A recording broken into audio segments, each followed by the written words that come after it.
Good morning to all of the local legends with full sacks, and to all the depleted coomers and gooners. If you don't like what you hear, go f yourself. I really don't give a anymore. So, I don't hate anybody.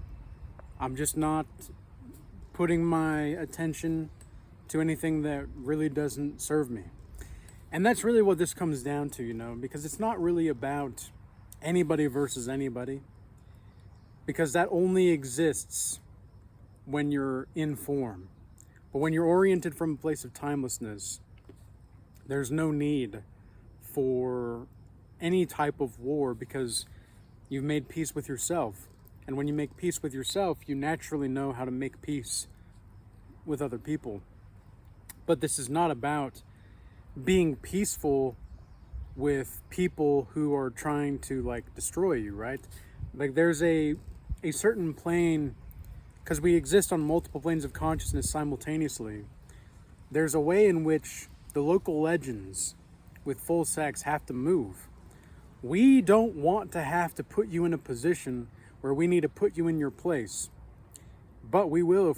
If it's necessary, we will do so. We are tired of having to deal with the BS. You know what? Maybe what we ought to do, and I don't like to say the word ought necessarily, but maybe what we need to do is start a local legends mob, for real, because geez, Lou freaking wheeze, man. Everything we would just be bartering with gold and silver and Bitcoin. That's how we would do things. We wouldn't do anything illegal necessarily as far as drugs or anything of the sorts, or gambling. But it's we basically have to be like a righteous mob to clean up the fucking society. Because at this point, I'm to the point in my spiritual path where it's all purification from now until whenever. It's just purification. I've seen enough. I've heard enough. I know enough to know that I don't really know anything, and I know enough to know that nobody else really does either. So you have to be nobody to know everything, because only nobody knows everything, and nobody knows anything. Quite frankly, nobody knows anything. And when it comes to women as well, the women coomers who are just, they're basically, look, there's nothing wrong with seeing the divine mother in all of these women out here. But you have to recognize that the paradox of this is that they're just hindrances, man. They're just hindrances, and they don't really have your best intentions. They only have their own intentions. Nobody really cares about anybody, it seems like. Except for the local legends with full sacks. That's the only group of people that I've been really grounded with, are the local legends with full sacks. That's the only type of people. Everybody else, all of these betas, golly, one of the reasons I made this video is because I heard at the gym this morning. I don't really know who it was. I don't really see them very often at the gym, but they were talking about all the cars that they've had.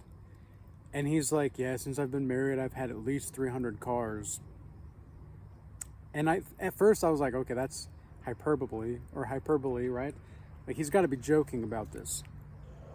Apparently, because all of his friends started talking about which cars he's had and whatnot. He's like, yeah, that's how I get away from my wife, it's just got to be working on the cars and being around the cars. This guy is actively being away from his, do people really live lives that they hate so much that they're consumed in the material world just because they feel like that's the only escape? That's crazy. That's crazy. But I don't judge. I'm not saying that these, it's wrong to do that necessarily. You can do whatever you want. It's just why would you put yourself through that, man? Why would you put yourself through, going into debt and then, getting the car, paying it off, You know, because that's what he was talking about. He was like, yeah, I got another loan for this car. You know, it's just like, it's not even an asset. Like, one thing that I made a mistake when it comes to investing was where I tried to get involved with like an Ethereum node last year, and I lost 5 figures because of it, because I thought I knew what was going on. Now I made 5 figures, but I lost 5 figures. So the thing is like, really, all in all, there was nothing to gain and nothing really to lose at the end of the day, because there really was nothing to gain and nothing to lose. And that's a really good place for any person to be spiritually. It just took a lot of losses on paper for me to recognize that process, right? And so, you know, it's like you have to learn from these mistakes, though. And I learned from my mistakes, because you're going to repeat certain things in the matrix until you get the point. And you might have to take some really heavy Gooner losses in order for you to really recognize the depth and the breadth of your own being.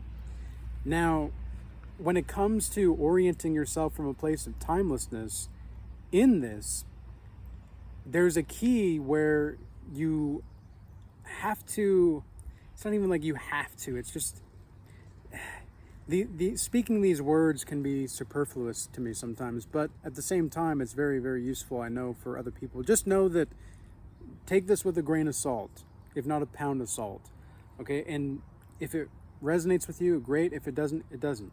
That's the whole point of godlike mastery and my godlike mastery practice. This is why I have a godlike mastery offer. This is why I work with the people that I do work with. They choose me and I choose them, because what I'm saying resonates with them, and what they're going through is part of what I can do to be the help. I'm not really, like, at this point, I'm not even focused on trying to be the godlike master. There is no master. There is no educator. There's just the godlike mastery education. And at this point, I have become the service. I've become the service of godlike mastery. But aside from that, you know, going back to the orienting yourself from timelessness, that is part of the godlike mastery process, don't get me wrong. However, it's recognizing that these words that and the narratives that we're speaking in the symbolic narrative field, they're not always going to be conducive for our own spiritual growth. And so you have to recognize what narrative that you're trying to have. Like, most people don't have inner monologues. I didn't know this until I was much older, that most people don't have inner monologues. They don't even know what they're saying to themselves. Like, as soon as I get up in the mornings nowadays, the very first thing that I do is I'm grateful for another day. Like, grateful for another day of peace in my heart, and another day to live the truth and let die what is false. And then I'll either light some incense and I'll say like a mantra or something. Like recently, for example, one of the mantras that I've been embodying, and it's a narrative you could say as well, is I'll take the incense and I'll put it through my house like a wand. And after I do that, I'll just repeat to myself, you are a signal of godlike mastery, integrity, and sovereignty. You are a signal of godlike mastery, integrity, and sovereignty. And I just do that for the duration of however long it needs to do, and then I'll complete the incense meditation, you could say, because it is a form of meditation, but it's not necessarily a meditation as in like you got to sit down and just chill. But I'm aiming to embody that, and I'm basically LARPing my way into being who I want to be. But I'm also recognizing that we don't have to be attached to these possessions or money. Like Maharaji, who is Ram Dass's guru, he says, if you have enough faith, you can easily give up money and possessions. Now, Jesus Christ has also talked a lot about this as well, where he says, give unto Caesar what is Caesar's and give unto God what's God's. Well, all right. You know, it's a different context necessarily, but it's the same type of thing. Is like, there is nothing to gain and nothing to lose in this material world. But the Gooners don't know that. Local legends with full sacks, we're aware of this, but it's about embodying it. We're not always going to be like, again, it's the fire of purification. We're going through the purifying fire, the fire of refinement, you could say. And it's not a simple process. I mean, it is a simple process, but it doesn't always feel like a simple process.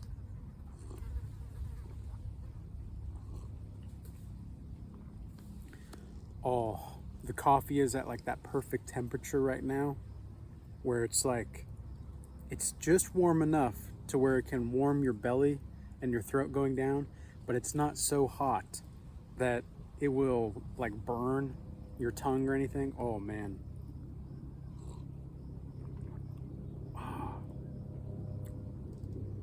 Man, that is nice. It's a pretty beautiful day too. It's a bit warm, like I'm sweating definitely, but apart from that, it's actually quite a beautiful day. And it was very hot yesterday, and there's been a lot of refinement energy, you could say, going on, but that's what we're doing. We're performing alchemical processes. We're turning the lead into gold, and we're not letting anything stopping us. All these energy harvesters, all of these Gooners, because a lot of these Gooners are energy harvesters. That's all that they are. That's the only thing they know how to do.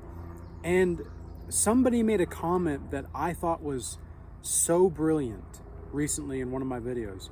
They said that they sometimes feel like people get paid just to be around them or something like that. And I thought that is such a, like, chef's kiss. That is such a great way to describe this process sometimes, because now he also, in this comment, he said that he's worried that he's going to get taken advantage of. Now, I would say that don't worry about getting taken advantage of. Okay, this is what boundaries are for. And if people cross your boundaries, then if you have to, just go no contact.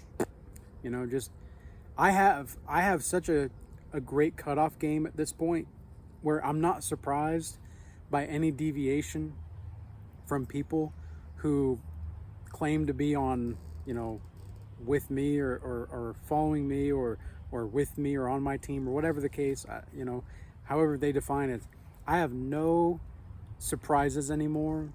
It just is what it is. And the point where I'm at is I just trust that whatever is going to happen is going to happen. And I would rather keep my heart open and have the potential for being hurt than to close my heart and live a stone-hearted and stiff-necked life.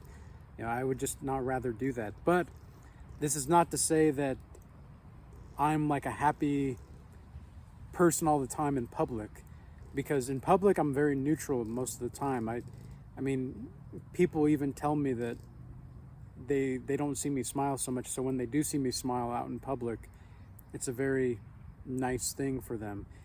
And it's interesting because even on YouTube here with these types of videos, I feel like I'm actually more playful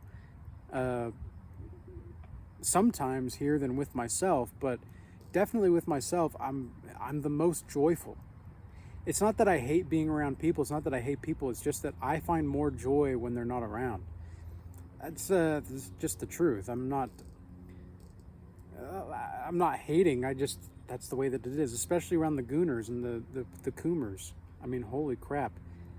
I mean, and that's exactly what this is about, right? Is they always think that we want war.